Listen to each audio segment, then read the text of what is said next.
guys, Antoinette here to teach you a new skill in life. Unless you already play violin, then you already know this. But if you don't play violin, then this is going to be something new for you. And you might need a violin for this one. So in the first class, we talked about holding the violin up. And the second class, we talked about how to pluck the strings.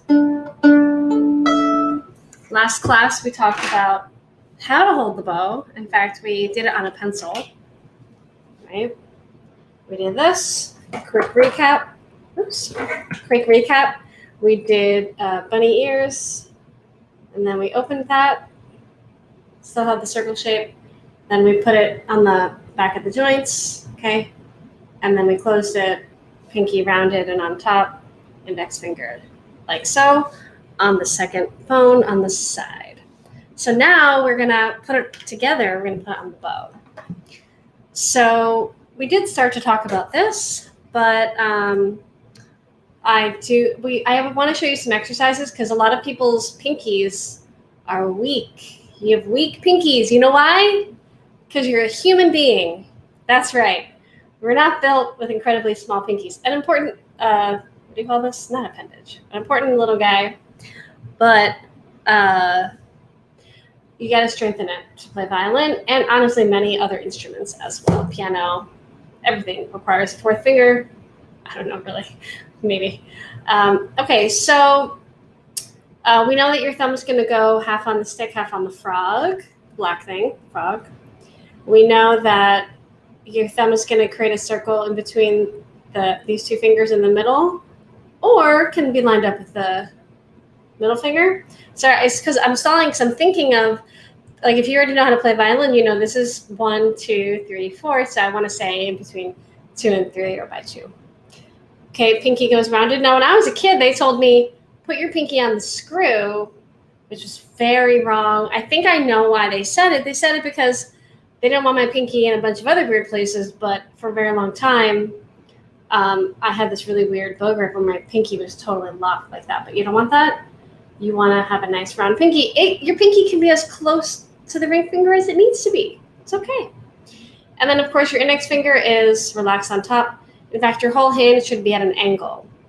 So they call this pronated if you were to like turn a doorknob to the left, right? Whatever the camera says, don't worry about that. But if you're turning a doorknob to the left, this is getting you closer onto the bow. And then these fingers are falling. Now this is more of a cello bow grip. So you don't want your fingers perpendicular to the bow. You actually want them slanted. So the difference between the cello bow is the pinky's not on top and the fingers are perpendicular and the thumb is lined up with the middle part. And on a violin bow, you have this angle, pinky's on top, very different. And then, of course, I had to bring my thumb around there. Okay, notice that my wrist is about the same as the bow. Now, I'm only able to lift the bow because I've been doing this a while, so my pinky has had lots of time to get worked on. But if you're trying this, you should let the bow hang from your left hand, okay? And then you're going to practice putting your bow grip on the bow a lot. So common things I see, the thumb is like this, banana thumb. And then usually when I tell a student to go outwards on it, then usually the pinky goes like this. So it's like this constant battle where they're trying to make a round circle. But basically you just have to keep checking each finger over and over and over until it's all round. So actually I used to have these little water bottles that I would give my students to hold. This is kind of like that. If you had some small object where you were holding it, you see how this is round. Everything's round. Like, I'm not going to hold this object like this, right? That's crazy. I'm going to hold it like this. You can actually practice this on various objects if you like. How do you hold an object? You wrap your hand around it and you encircle it. So really with the bow, it's the same thing. So picture I was holding that object. Now, obviously I'm going to hold it. My fingers are going to fall a little bit differently, but that shape remains the same, whereas round, it's that round shape. It's just that you're not doing that, obviously. You're just going to be on the stick. You're controlling the stick. So you have to practice this nice bow grip so that when you go to bow, it's going to do the right thing. You can actually get away with not having a proper bow grip for a very, very long time. But if you want to advance into more complicated material or have a really, really beautiful sound, then you do want to start working on this bow grip, okay? A lot of times also in lessons, I see that my students, maybe they're holding it with the violin down and then they make the bow grip and it looks nice and then they put it on the string and then, everything changes. So my recommendation is once you're ready to try bowing with the right bow grip, put the bow on the string, then check your bow grip, right? So it can be whatever it is. It can be all weird and wrong. I'd rather you put it on the string. Then once the string has absorbed the weight of the bow, relax your hand, get it into position, right? And because you'll know the position if you've practiced it, okay? Now, in my book, I have some exercises where, you can play along with some music. You don't have to do it this way, but it's certainly one way to do it. So, and this number 15 is a very, very, very, very short bow that you're doing. So you're basically using, honestly, this about the smallest amount that you can. I'll hold it this way. I'll hold it. Trying to get in the camera. I'll hold it this way. Okay. So teeny, teeny, tiny, like less than an inch, just the smallest amount that you can possibly do. And what you're going to do is in the middle of the bow, just go onto the G string, which you know because you've practiced plucking, and you're going to go boop. So let me just define one symbol. So the down bow looks like that. And this means that you're going down, that's down. And the up bow symbol, which is like a V, means you're going up. So down, up, down, up. And that's actually the pattern that we do as violinists. In fact, as any string player, like a bowed string instrument. You generally always start on down, and then after that you switch to up, and then after that you go down, and then after that you go up. Pretty simple rhythm. Okay, so again, we're going to be here on G, and I want you to go down. Now, we're not even worrying about a straight bow yet. We're just worrying about, let's make a tiny sound. Let's succeed in putting the bow on the string. Okay, so let me show you this exercise again. Okay, so we got, I'll count you off. 1, 2, 3, 4. 1, 2, 3, 4. And then now up bow. 1, 2, 3. And now down bow. 1, 2, 3, 4. 1, 2. Now, go to the D string. So just rock it onto D. You don't even have to lift the bow. In fact, it would be better if you did not lift the bow. Now let's do the D string. 1, 2, 3. Just a little bit of bow. 1, 2. And I'm just pulling it down. 1, 2, 3, 4. I'm pushing it up. Now let's roll onto the A string. 1, 2, 3, 4. 1, 2, 3, 4. We're not going for a beautiful sound. 3, 4. We're just going for accomplishing the motion of doing it. This is E. I rolled onto E.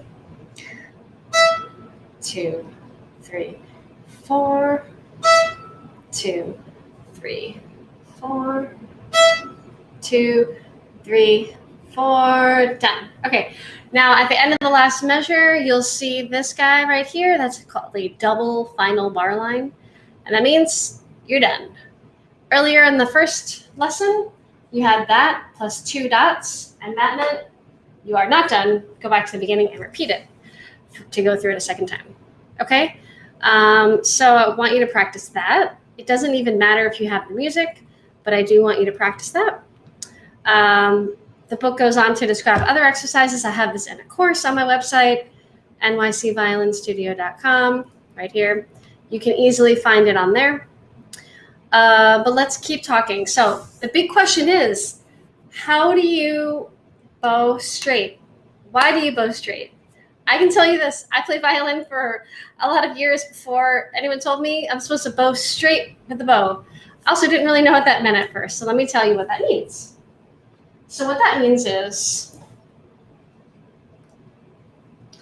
the bow needs to be parallel to the bridge and stay parallel to the bridge, right? So when I go down bow,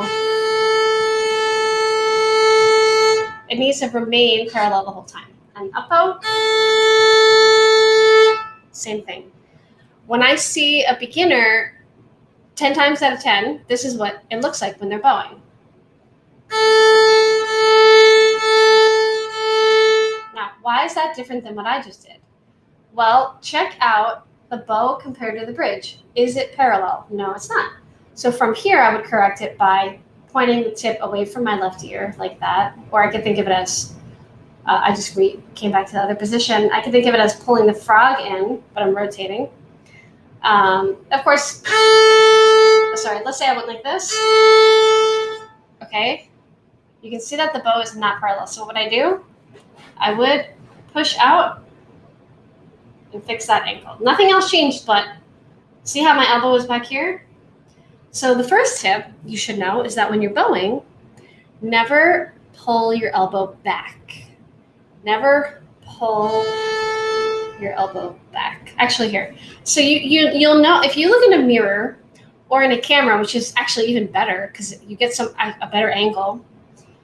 What you want to do is look at the bridge at its thinnest in the camera, right? And then the bow, see like this, the bridge is not at its thinnest in the camera. So now if it is, and I put the bow here and I look at the camera, I can see if it's parallel or not. So based on that, I'll keep this angle. If I pull my elbow back, you can easily see that changes if it's parallel or not, meaning if it's straight or not.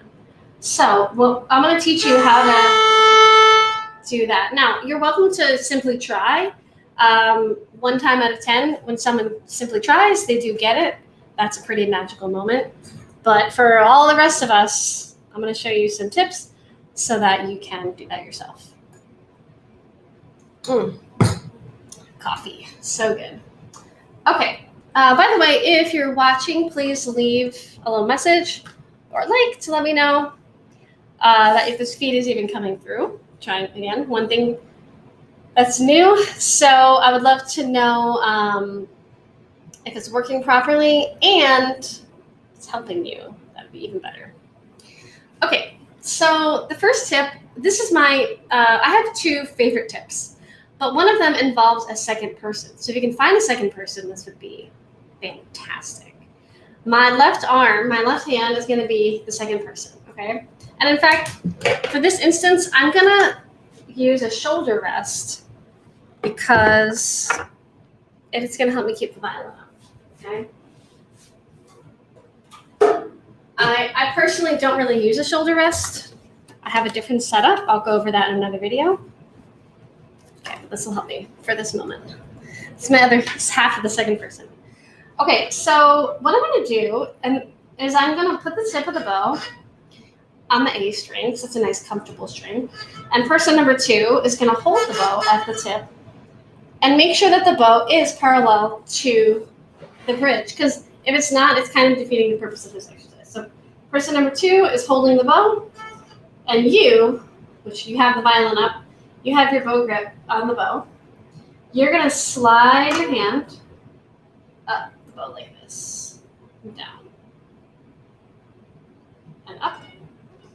Keep your bow grip. It's so important. Okay? Now, I've seen a lot of people, like, as they're doing this, they're going, like, they're doing some weird thing, but look, my pinky isn't even touching the bow. So when you do this, you need to have the bow grip and keep every single contact point that we talked about in place. And you'll notice that what happens, my elbow never goes back. Isn't that incredible? I'm following a straight line. Now, when I come up, I'm going up bow, I come past the midway point, my elbow does draw an arc inward. My wrist bends. That's good and normal.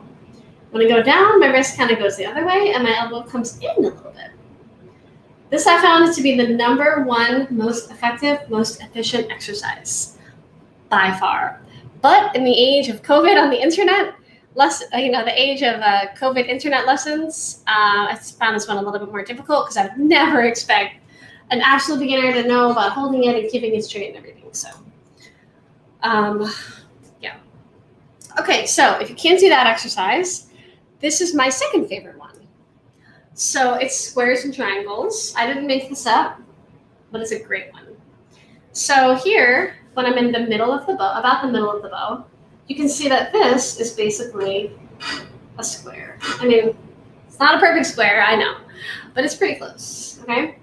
So when I go to the tip, so I'm a little bit past the middle. It's a little bit different for everybody. When I go to the tip, I want to make a triangle. Let me get rid of this bottom caption here so you can see me a little better. I want to get rid of the square, and I want to form somewhat of a triangle. Okay? So what do? Well, just like we did in that first exercise, or maybe you can just imagine it, I am going to kind of push my elbow in meaning like the inner part of the elbow is going to go towards my body. So, yeah. Okay, so making a triangle. And what happened? My bow stayed parallel to the bridge. Amazing. Let's go back to the middle only. Tip. Middle.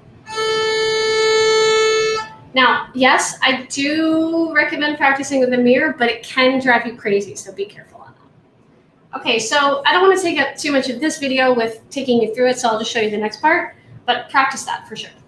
So now, from the middle to the frog. So we're going to go up bow. And now our arm has a small triangle. Back to the middle is a square. Back to the frog. Triangle.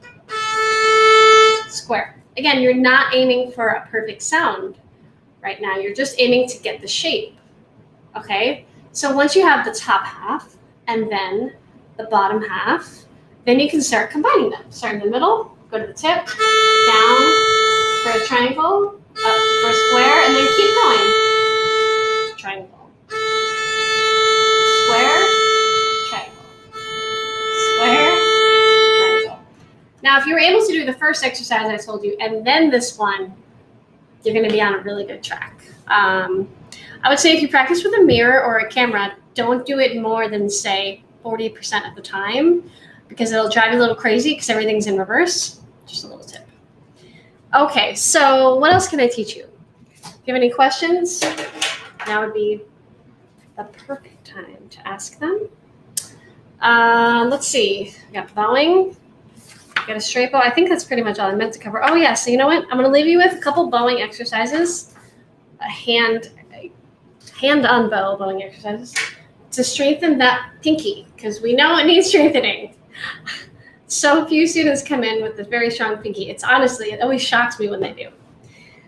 Okay, so I like, when a new student is starting, I like to have the default position be vertical because the bow weighs less. This is like the most weight you could have, okay? So vertical. And this is what I always take my students through. I should have done this at the beginning, but I think I'm doing it at the end because I wanted to leave it as homework for you. All right, so do this with me. Ready? Just draw a circle. Sorry, no. We're going to draw a straight line. Straight line. Okay. Just this, so three-dimensionally, I'm not doing anything crazy. Just doing a straight line. Okay?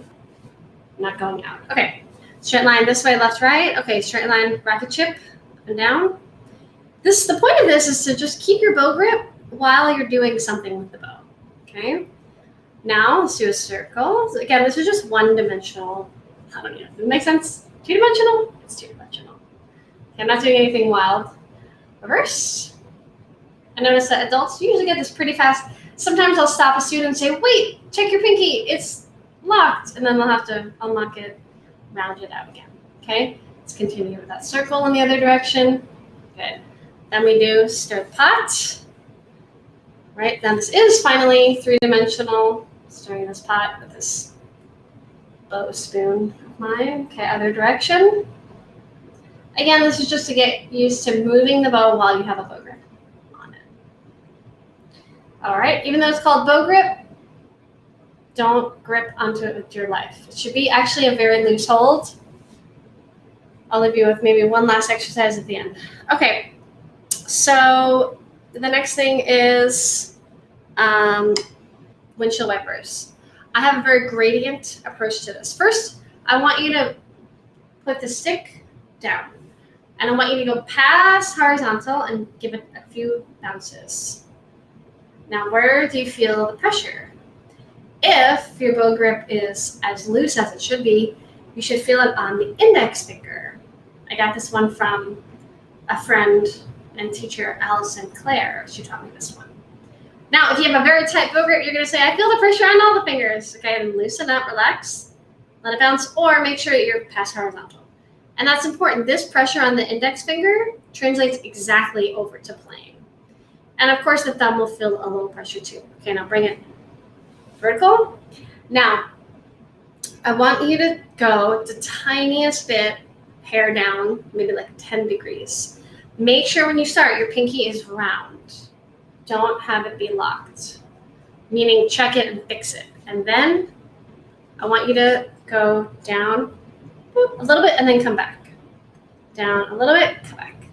Now, some students can move right away to a little deeper, but a lot of students need to work on just this tiny amount to make sure the pinky doesn't lock. In fact, I'm gonna do something weird and crazy, and I'm gonna use my other hand to see what this feels like, because it feels foreign. Okay, oh, that does feel so weird. That's what practicing is for. Okay, so now, see if my pinky's strong on that side.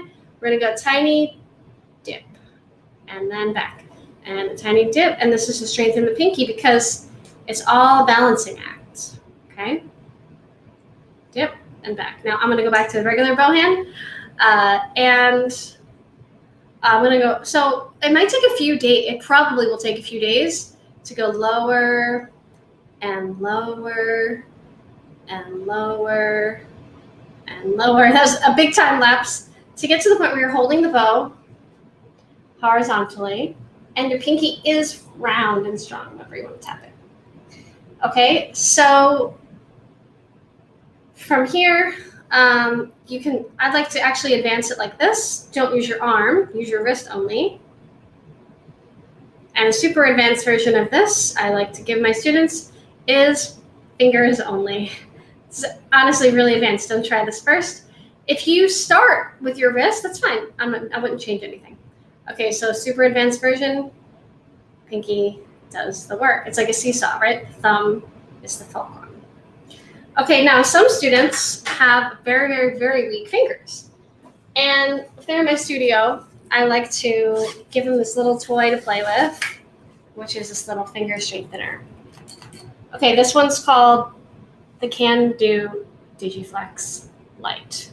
And actually, this is good for a multitude of purposes.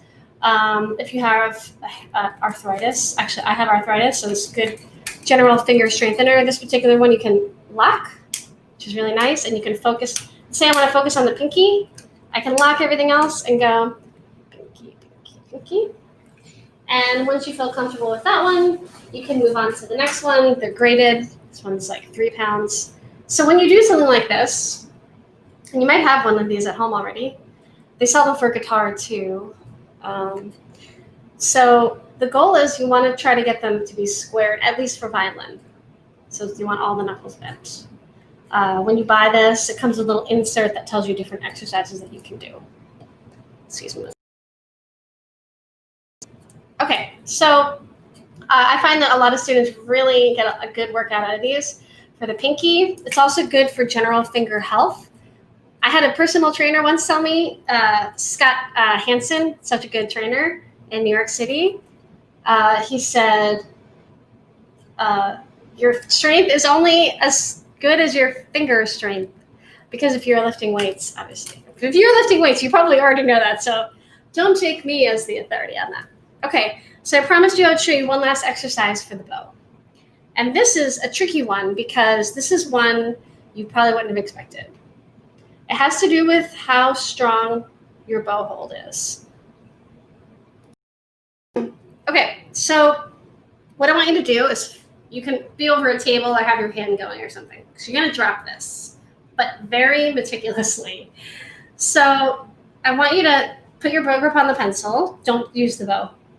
And I want you to loosen your bow grip. Some people start super tense, right? So whatever your level of tension, I want you to loosen your bow grip, loosen your bow grip, loosen your bow grip, like yoga. Loosen your bow grip, keep loosening, and at some point it will drop. Then you're going to take the pencil and you're going to put it, for a second time, you're going to hold it, put it back in, regular bow grip. I don't care what tension you start at. I can't even see your tension, so I don't even know. You can do this right now, even if you don't have a violin. And what you're going to do is you're going to loosen, loosen, loosen. And what you're looking for is the spot just before you drop it. Loosen. Okay, now really focus on that spot right before you drop it. And now we're going to do it again. And right before you're about to drop it, I want you to keep your bow grip on the pencil. So form the bow grip. I know I'm doing it a lot faster than you probably are, depending on your level. So loosen, loosen, loosen, loosen. And when you get to that point right before you're going to drop it, you have the perfect tension to hold the bow.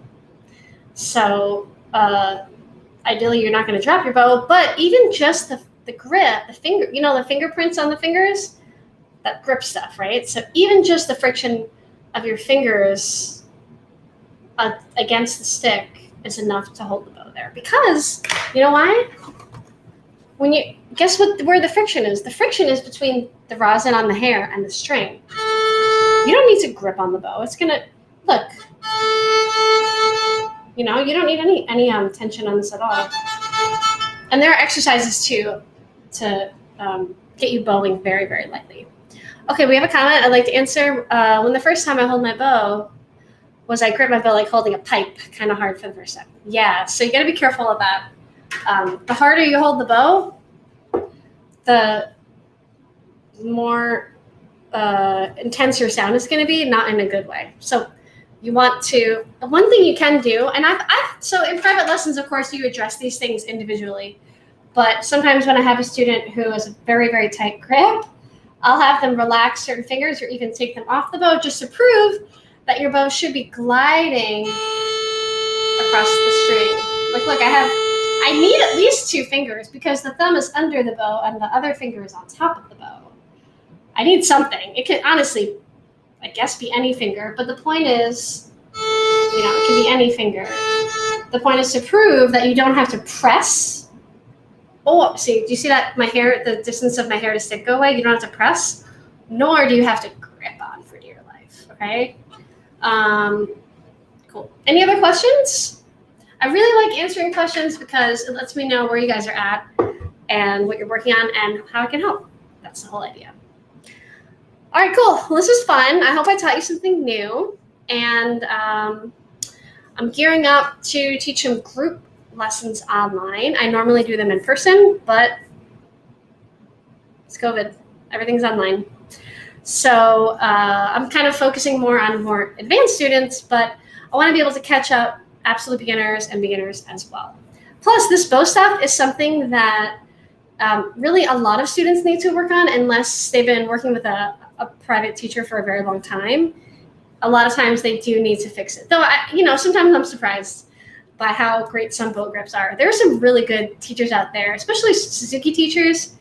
Those students usually have this beautiful, picturesque bow grip. So, but a lot of times, if you started learning violin in school like I did, you didn't quite get the attention that you needed, and so you just went with whatever worked. And then later on, you wondered why your sound isn't that good, or why you're scratchy, why you can't control the bow, why the bow isn't staying straight, and it's all these reasons. So, I just got inspired to tell you one last fact about the bow and the bow grip. So please let me. That's okay. So the purpose of each finger, the thumb is holding it up. Without the thumb, you can't hold the bow up. These two, I've heard these fingers referred to as the huggers, which I never had thought of them that way, but I guess it's true. So they're the only ones on this side of the bow, right? And then the pinky's on top and the index finger is on top, but what do? So I kind of covered this in the last video. They they go like this. So the pinky can actually, if you lift the pinky, it can change the angle of the bow, and if you press the pinky, right? And the index finger, what it does is, if you press, I'm going to press really hard so you can see. You press really hard, you get a harder sound on the violin, meaning an accent. Or there's a certain bowing technique where you never stop the bow. Let me show you my hand. See my index finger pumping? So that's something called portato. Like, let's say I had 4 quarter notes. 1, 2, 3, 4. It sounds like 4 notes separated, unlike something called slurred staccato. It's how you can make a sound that's fluid without ever stopping. And that's symbolized by a note with a line. Sorry, if the note was that way, that it drew in the air, be under, just like where a staccato dot would go. And when it has that plus a big old slur or tie, and that's called portato or lore. But I've never heard anyone actually call it that, but I've seen that. All right, guys. Well, actually, there's so many things to say about bowing that I do feel like I have to cut it at some point to keep this short. But please send me your questions. I will gladly answer them. I would say bowing is the #1 thing to get good at and to learn on the violin. Because let's say you're doing a recording for someone, I'll answer your question in a second. Let's say you're doing a recording for someone, like you practice, you've got a gig, you're going to do a gig, you're going to record. Sometimes they just need open strings. And if you don't have a beautiful sound, how is that going to come across the recording? You can't fake that. You can't add vibrato. Sometimes they really do want open strings, okay? Or like if you're doing double stops, and you don't have a nice, beautiful sound, then it's not going to be very good. Okay, another question. Is it okay to apply rosin on my strings? They say it's so that you can eliminate the so-called beginner sound. No, that is not a solution in the slightest. So basses, like uprights, double basses, apparently do apply rosin to their string. They can, because, I don't know, I guess just the way the bow works, it's a lot different than a violin bow. But in my personal opinion, and I feel like a lot of peers would agree with me, that is insane to put rosin directly on your strings. Why would I even do that? I'm not yelling at you, but I'm just at the idea because I've kind of heard this floating around. Why would I do that when I can apply the rosin to my hair and then put the rosin gets already applied by the virtue of bowing? For example, let me show you exactly what I mean. Let me get a cloth and let me clean off my strings. I'm going to show you. All right, so actually, you know what I'm going to do? I'm going to put it, so there's rosin on my bow, and I'm going to prove it. So you see this white part here? So I'm going to, not white part, sorry, the black part where the fingerboard is. So normally you're not going for this, but I'm trying to angle it so you can see in the camera. So the string has no rosin on it. Here, I'll even do this. Do you see it? Can you see that in the camera? I'll do it on D. Okay. Oh, I guess that doesn't really come through. Let's see if I can get it really close. Beep. No, the camera won't allow me to. Well, a little bit, but it's hardly believable. So basically, if you were to look at my violin, you would see white there. So why would I go through the effort and trouble of using rosin in a way it's not intended for violin and putting it on the string? I'll tell you exactly why they're saying it gets rid of the beginner sound. The reason why they're saying it gets rid of the beginner sound is because if you have a lack of rosin, the sound is, I'm going to show you. I have a new bow right here, actually. Because, here we go. Okay. Now, I believe this bow has no rosin on it. It's a new bow for sale. Okay. Home studio, because my... Okay, so this bow has no rosin. If I'm right, there will be no sound. Haha, okay. And this is how they film, by the way. You know, you can't have all that sound when you're filming, so they give you like empty bows. Okay, so does that sound like a beginner sound? Yeah, kind of. This is a bow that has rosin on it. But I don't need to apply it to the string. I feel like I'm giving this question overkill on the answer, but I don't know. Thoroughness, passion, I don't know. Anyway, that's the answer to that. If you have any other questions, stick them in quick. Or you can always do it after. So I have a schedule of my live streams up on the website, nycviolinstudio.com. And I'm going to be live streaming every single day because you know what? I want to help. I want to help you learn violin. I've already said this. Okay, I'm rambling at this point. That means I think it's time to end. But I'd love to hear from you. If this video helped you, give it a like. If you're not already subscribed or following me, please do that. It's whatever platform, NYC Violin Studio. That's me. I'm Antoinette. It's been a pleasure. Thanks so much for watching. And I'll see you in the next one. Happy practicing.